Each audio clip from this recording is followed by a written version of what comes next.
ഒരു സന്ദർഭം ആണ് ഈ കാലഘട്ടം.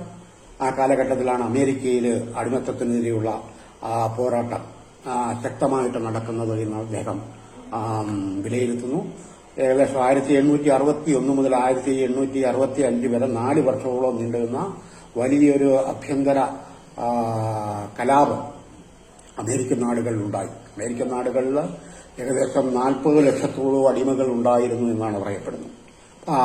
ഈ 40 ലക്ഷം അടിമകളെന്ന് വെച്ചാൽ ആഫ്രിക്കൻ വനാന്തരങ്ങളിൽ നിന്നും ഏതാണ്ട് 2 നൂറ്റാണ്ടുകൾക്ക് മുമ്പ് വേട്ടയാടപ്പെട്ട് വിവിധ അടിമക്കച്ചവടത്തിൽ കൂടി കൈമാറി അവര് ഈ അമേരിക്ക എന്ന് പറയുന്ന രാജ്യത്ത് എത്തിച്ചേർന്നവരാണ്. ആഫ്രിക്കൻ വനാന്തരങ്ങളിൽ നിന്നും പിടികൂടിയ നീഗ്രോകളുടെ പിൻതലമുറക്കാരാണ് ഈ അടിമകൾ എന്നാണ് അദ്ദേഹം പറയുന്നത്.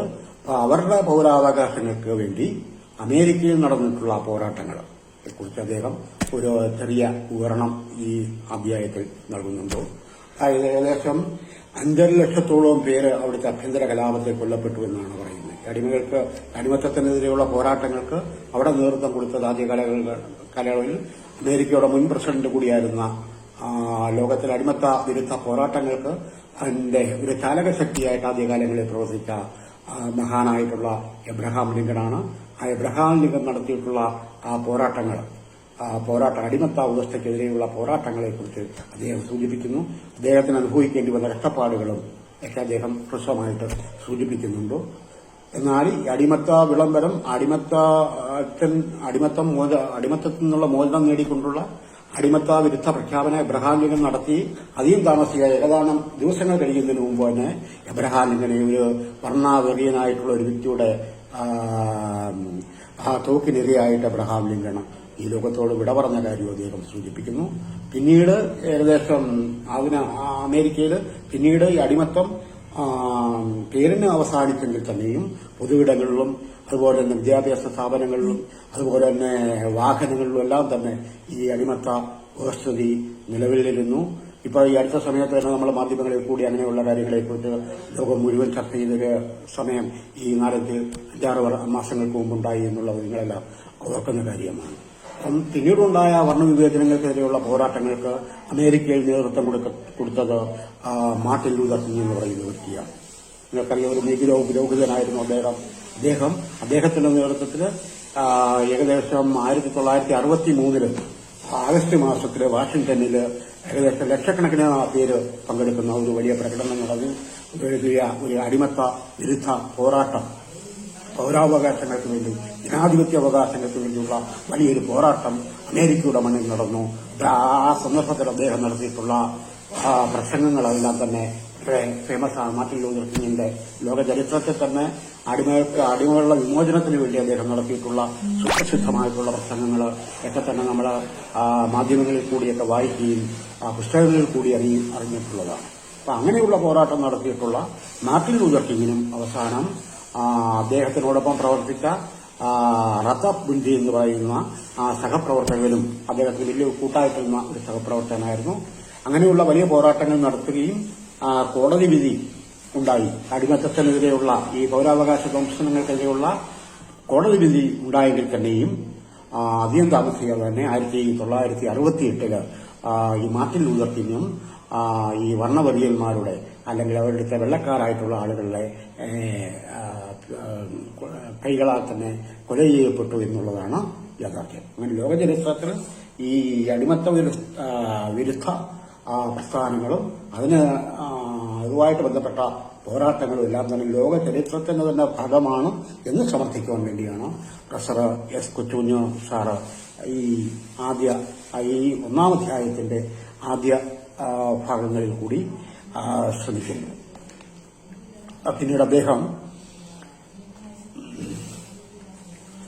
ഇന്ത്യയിലെ കാര്യത്തിനെ കുറിച്ചാണ്, പൊതുവെ ഇന്ത്യയിലുണ്ടായ നവോത്ഥാന പ്രക്രിയകളെ കുറിച്ചാണ് പറയുന്നത്.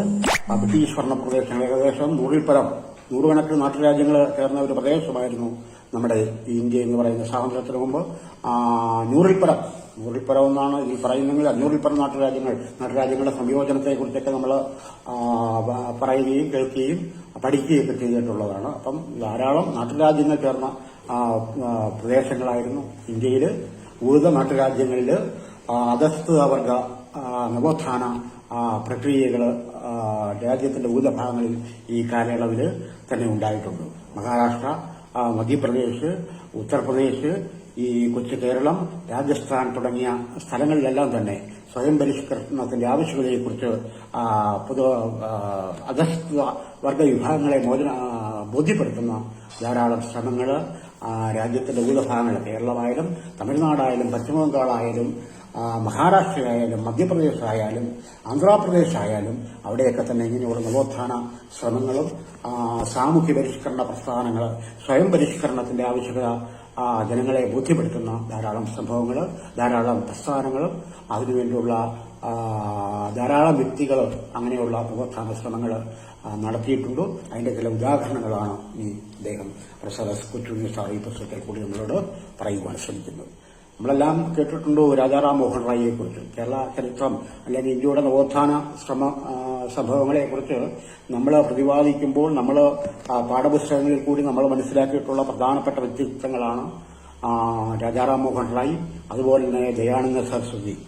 രാജാറാം മോഹൻ റായിയുടെ ബ്രഹ്മസമാജവും ദയാനന്ദ സരസ്വതിയുടെ ആര്യസമാജവും നടത്തിയിട്ടുള്ള പ്രവർത്തനങ്ങളെക്കുറിച്ച് നമ്മൾ പാഠപുസ്തകങ്ങളിൽ കൂടിയൊക്കെ നമ്മൾ നവോത്ഥാനത്തിന്റെ നാൾവഴികളിൽ കൂടി നമ്മൾ പഠിച്ചിട്ടുണ്ട്.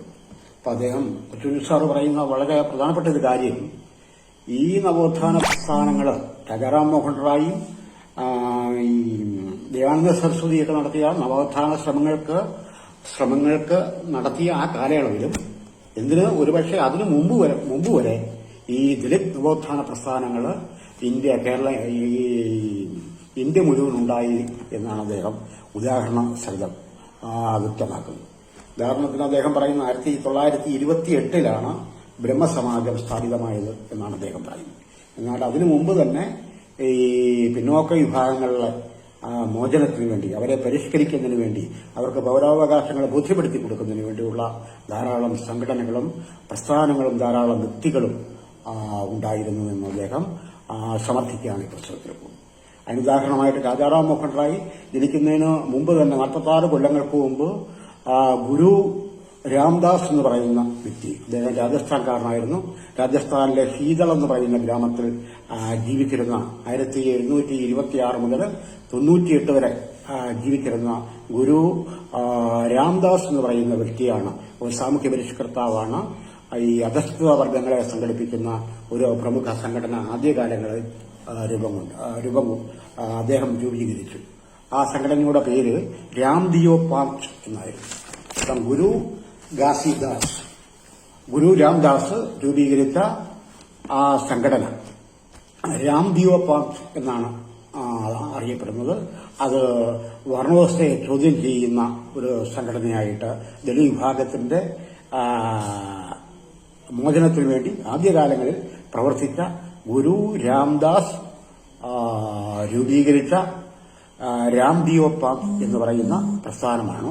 അത് വർണ്ണവ്യവസ്ഥയെ ചോദ്യം ചെയ്യുന്നതിനും അധസ്ഥിത വർഗ വിഭാഗങ്ങളുടെ നവോത്ഥാനത്തിനും വേണ്ടി പ്രവർത്തിച്ച ഒരു പ്രമുഖ സംഘടനയാണ്.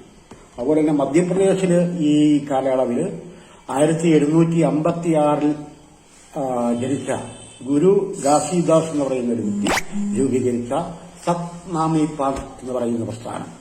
മധ്യപ്രദേശില് ഗുരു ഘാസിദാസ് രൂപീകരിച്ച സത്നാമി എന്ന് പറയുന്ന പ്രസ്ഥാനമാണ് അധസ്ഥിത വർഗത്തിന്റെ ഇടയിൽ പ്രവർത്തിച്ച ഒരു പ്രമുഖ സംഘടന. അദ്ദേഹം 1756 ഈ ഗുരു ഘാസിദാസ് ജനിച്ചത്.